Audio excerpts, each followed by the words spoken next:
வணக்கம். உங்கள் மாயாஸ்ட்ரோ. அயன சயனம் விரயம் என்று சொல்லக்கூடிய லக்னத்திற்கு 12ஆம் இடத்தில் நவகிரகங்கள் தனித்து நின்ற பொது பலன். 12ஆம் இடத்தில் சூரியன் புத்திர தோஷம், முதல் குழந்தை பெண்ணாக இருக்க வாய்ப்பு உண்டு. தந்தைக்கு ஆகாத ஜாதகர்.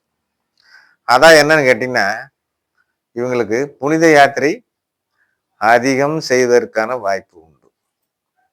12ஆம் இடத்தில் சந்திர பகவான் நிலையற்ற மனநிலை உடைய மனிதனாக இருக்கிறதுக்கான வாய்ப்பு உண்டு.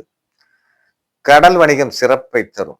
அடுத்து என்னன்னு கேட்டீங்கன்னா, உங்களுக்கு பெரும்பாலும் இரக்க குணமுள்ள மனிதனாக இருப்பதற்கான வாய்ப்பு உண்டு.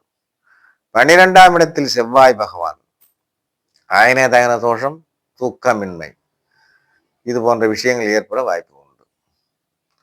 12ஆம் இடத்தில் புதன் பகவான் தடைப்பட்ட கல்வி தொடரும். புத்தகம் படிப்பு சம்பந்தமான விரயம் ஏற்பட வாய்ப்பு உண்டு.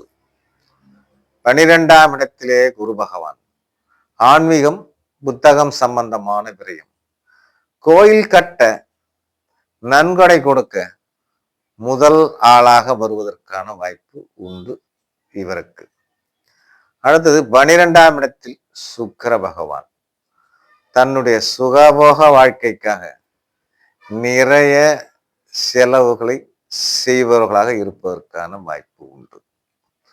அடுத்தது 12ஆம் இடத்தில் சனி பகவான் என்ன அப்படின்னு கேட்டீங்கன்னா, தொழில்காரகன் 12இல் மறைவது சிறப்பில்லை. எனவே சொந்த தொழில் செய்தால் நஷ்டம் ஏற்பட வாய்ப்பு அதிகமாக இருப்பதற்கான வாய்ப்பு உண்டு. அடுத்து என்ன அப்படின்னு கேட்டீங்கன்னா, 12ஆம் இடத்தில் ராகு பகவான் அயன சயன தோஷம். அடுத்தது அயன சயன சுகம் கெடக்கூடிய அமைப்பு. இரவில் உறக்கமில்லை, வெளிநாடு வேலை வாய்ப்பு சிறப்பை தரும். அடுத்து 12ஆம் இடத்தில் கேது பகவான் அயன சயன தோஷம் உண்டு. 12ல் கேது அமைப்பற்றவங்க பெரும்பாலும் எந்த நேரமும் கவலையாக தான் இருக்கிறதுக்கான வாய்ப்பு உண்டு.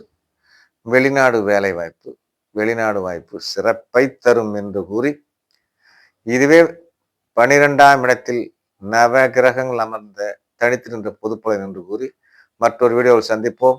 நன்றி, வணக்கம்.